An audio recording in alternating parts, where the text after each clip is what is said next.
afternoon. I think this is the first time that I'm speaking to the vlog this week, so hello. I woke up for the first time today in about a week where I didn't feel sick, so that is a win. I have been really prioritising my sleep, and luckily our bedroom seems to stay nice and cool, so the heat hasn't affected my sleep, which I am so grateful for. It's affected everything else, but not my sleep. We have been sleeping with the fan on, and I've just been having a cool shower before bed. My hair at the moment is just out of the way because I just can't deal with my hair in this heat.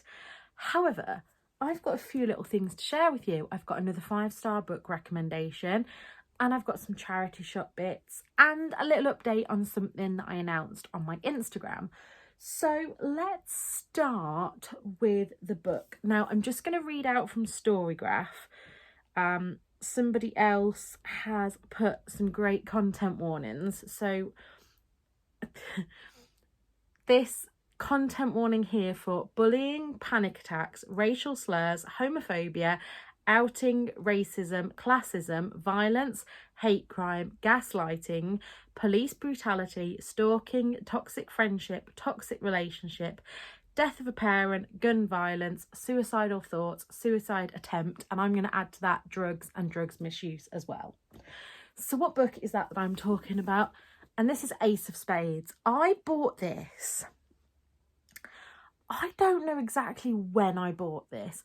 I obviously bought it for the sprayed edges, and I'm pretty sure that I bought it during a Waterstones buy one get one half price. And this is my second 5-star in a row. I just couldn't put this down. I think I started this kind of Thursday or Friday last week, and I've just not wanted to read anything else, even to the point at night in bed I read my Kindle. And last night I propped myself up and put a light on to sit and read this because I just didn't want to stop reading it. Side note, I'm really sorry if the light keeps changing. It's too hot to have the ring light on, so we're just dealing with what we get. If you remember, when I read The King is Dead by Benjamin Dean, I had been sold that as Black Gossip Girl, and I was like, no. This, 100% yes. I think if you enjoy the kind of Gossip Girl theme, this, I think also if you like Karen M. McManus books, this kind of goes along that same feel at the beginning, but gets a lot darker. I think the scariest thing about this is that it's one of those books that I was like, when I first started reading it, I didn't know what was going on, and I didn't know who Aces was. So Aces is our kind of Gossip Girl. It's the beginning of senior year, and our two main characters, Chiamaka and Devon, start having kind of blasts about them. So there is I think the first thing that comes out is that a picture of Devon and his ex-boyfriend. So he's outed at school, and then little things, and they start getting worse and worse. And yeah, this goes down that line of kind of mystery, and you don't really know what's going on. And when it gets to the kind of conclusions, it scared me how much I could see this happening. And obviously I am not an Own Voices reviewer for this, but all the reviews that I've read have said this was fantastic. And yeah, it absolutely petrified me. But I'm going to give that a 5-star. I can't imagine what it would be like to read this as someone that has experienced some of the stuff in this book.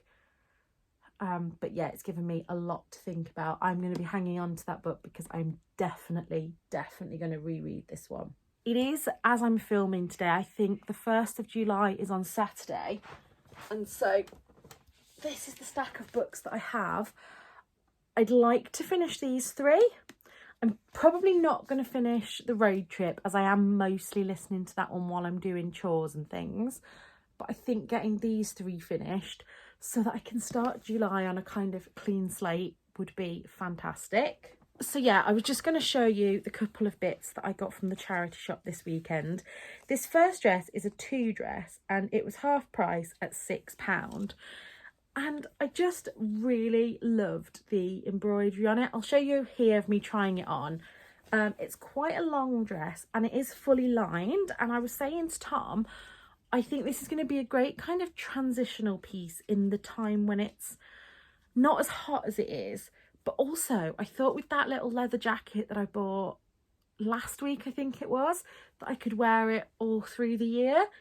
And I really enjoyed that. And then on the clearance rail, I just paid £1.50. I'm not going to try these on for you. But for these stretchy jogging bottoms, feel really soft inside, like they've never been worn. And that brings me on to the other thing. I have announced on Instagram that I'm going to do a no spend year starting on the 1st of July. And the scary thing about that is my head goes into this like, oh my God, I need to panic by now. I need to stock up on things. But I'm going to do a whole video just about like the rules and things and why I'm doing it. But generally, I want to see, I'm going to keep a list of everything we spend. I've said before, I'm getting really angsty about the fact that my income at the moment comes from carer's allowance and attendance allowance for looking after Nana and also her pension. And I'm really, really scared of what happens when she's no longer here. I am not fit to work at the moment with my health problems. I've said before many times on here, I need to be near to a toilet at all times. And so I want to keep a record of how much between us we're spending. I know that obviously our food budget would go down. So I've set up a spreadsheet where I'm going to try and put together a list of things that are kind of Nana specific expenses. And I just want to save up a real buffer. I want to know how much a month we would need, and I want to try and put away kind of 6 months of expenses. But I also just want to stop. I think I'm in this place at the moment where I'm in a better headspace than I was when I tried a no spend before. And it's not that I am completely depressed. I am somewhere in the middle of being a bit worn out by my body and falling into the traps of just trying to buy my way to feeling better, and it never works. When it comes to books, I have a massive stack of books that I've bought this month which is not like me anymore, and I just want to get through my backlist. I've said that before. I still want to get excited about new releases and things, but the biggest thing that I do is I've pre-ordered a lot of books and then I don't get round to them. Clothes wise, I would say that my rail is at capacity at the moment and nothing really feels me and feels right on my body. I spend most of my time in shorts and t-shirt at the moment, and I just want to kind of step back from impulse purchases and just get to know myself a little bit better. I know I've said that before on this channel. I am thinking about doing a kind of monthly blog post to go along with this, and I'll talk about it in my vlogs. But yeah, generally I'm going to try not to buy any non-essentials this year. There are going to be some caveats to that so that I don't feel like I'm completely restricting myself, and we'll just see how it goes. But since I started being more careful of like spending and saving a little while ago, but I tend to have like £20 left over per week, and for me, and I find that that just tends to go, whether it's a small Amazon purchase here or something here. And then I thought about it the other day and I was like, that's over £1,000 a year that's just getting swallowed up on little things that I don't necessarily need. So yeah, obviously at some point in my life we're going to move out of this house and hopefully buy a house of our own. And again, I only want to move with things that I love and need in my life. I don't want to be bogged down by too much stuff. So yeah, that's a lot for me to think about. I'm going to go now. I'm going to go and do dinner. And then I will come back when I've got something interesting to talk to you about.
Good evening. So it is Thursday night now. You may have seen from the past few days I have rearranged my bookshelves. If you'd like me to give you a more in-depth tour, I will, but generally what I have done is just put it back in alphabetical order, to a point. Obviously my rainbow shelves still aren't. I don't know why I did that. I didn't have the energy to be doing that, and yeah, that's what I've done. I say it took me like 3 days to do it, little bits at a time, which is the blessing of having a lot of floor space here, that I can stop halfway through things. But I just wanted to come on because I have just finished today The Girls of Summer by Katie Bishop. Now, all the way through this, I was somewhere around a kind of 3.5 star, and then I'd say from about 70% in, it's edged up and up, so it's closer to a 4, possibly even a 4.5 star. Now, this book, for a debut, Katie Bishop has got this way of writing that just, it's one of those books that I don't think I'll appreciate how much I enjoyed it until I've now finished it, if that makes sense. Like, I know it's going to be one of these that I think about for a little while. I don't want to give too much of this away, but this is a kind of dual timeline book. This has got some heavy topics in it about a girl who at 18 is travelling, and I think she's actually 17 when she starts travelling with her friend, and they arrive at this island in Greece and end up with this group of girls and getting jobs in a bar on the island. However, as we know from the blurb, I think, just give me a minute. Right, so she met this guy, Alistair, and she believed it was a consensual relationship, that they were in love, but actually things come to light, and there's some, I really don't want to give any spoilers on this, but there's some really poignant moments in this book that made me really uncomfortable, let's put it that way. The main character is 32, which is the same age that I am, and yeah, I loved the way that the author kind of made me think about myself as a teenager. Now, I didn't go travelling, I didn't fall into any of this, but it made me just think about relationships and how at 17 you think you know what's best for you, and actually you don't always. Is it just me, or does this book look literally massive? I think it's because I'm holding it kind of in front, but hey up. Massive content warnings in this one for kind of topics about infertility and babies and sexual assault and drug use and alcohol use and everything like that. I think the mistake I made when I first started this one is that I was trying to read it a chapter at a time around other books, because for Pride Month I was trying to read solely queer books, and this isn't. But once I kind of finished off the other books that I was reading and just kind of gave myself chunks of this at a time, I really enjoyed it so much more. There is a cheating narrative in this, which as a whole I don't like, but it was done really well. I think because this isn't a romance, like I think a cheating narrative in a romance is never going to work for me, but this wasn't a romance. This read a little bit more literary than I'm used to at points. But yeah, I think I'm going to have to give this a 4-star. Our main character isn't necessarily the most likeable of characters. I think a lot of reviewers have pointed that out. But actually, I found myself feeling like I wanted to give her a hug a lot of the time. She isn't always the nicest to people around her. And also, this is just a total me problem, but her husband is called Tom. And every time she did anything that I didn't agree with towards Tom, I think because my husband is Tom, there was that kind of personal connection, which I know is silly. So yeah, I gave that a 4-star, I think. I'm not going to keep this one in my collection because I don't collect hardbacks. I'm going to pass that on to a friend, but I really enjoyed that one. I had a little bit of book mail today. I had a parcel from the Books That Matter box, which I always really want to support Books That Matter. I did get them a few years ago, and while the books that came with them were really good, I did find that I felt it was a little overpriced because it had the things that came with it I didn't think gave it value for money. However, I saw on Instagram that they were having a book sale and all their paperbacks were £3, I believe, at the time. I am going to say that their customer service has been a little poor. They have said on Instagram that, you know, oh, we're not Amazon, we can't always respond quickly. And while I get that, they took the money for these and then I never got like a dispatch notice. I never got that an order was confirmed. And I think a lot of other people had the same thing, but instead of just putting out a statement like on their Instagram saying, yeah, we are working through the orders, it could take X amount of time to come, they didn't. So I was really happy when they did come. So the 2 books that I bought were The Secret Lives of Church Ladies and Concerning My Daughter. And then I also had a little bit of book mail today from Book Break. Now I love the way that my brain works because I don't even remember asking for this. I probably did. But I just love it when I get book mail that I don't remember requesting, because then I'm like, oh, exciting. And that is Everything's Fine by Cecilia Rabbis. Now this is a debut and it just sounds really interesting. It says, when Jess first meets Josh at their Ivy League college, she dislikes him immediately, an entitled guy in chinos ready to take over the world. Meanwhile, Jess is almost always the only black woman in their class, and Josh can't accept that life might be easier for him because he's white. After graduating, Jess and Josh end up working together in the same investment bank. As they lunch, spar and pick each other's brains, Jess begins to see Josh in a different light. I'm going to get so mixed up with Jess and Josh. Soon their tempestuous friendship turns into an electrifying romance that shocks them both, and Jess finds herself questioning who she really is and whether she's willing to compromise that for love. Everything's Fine is an utterly original and deeply moving take on an age-old question from a dazzling new voice. What have you got to lose when you fall in love? And that is out already, I believe. If it's not, I'll put the date that it comes out here. And I say this about every book, don't I? I am looking forward to reading this. I did look on Storygraph today, so I put into my Storygraph, it's already got all my physical fiction books.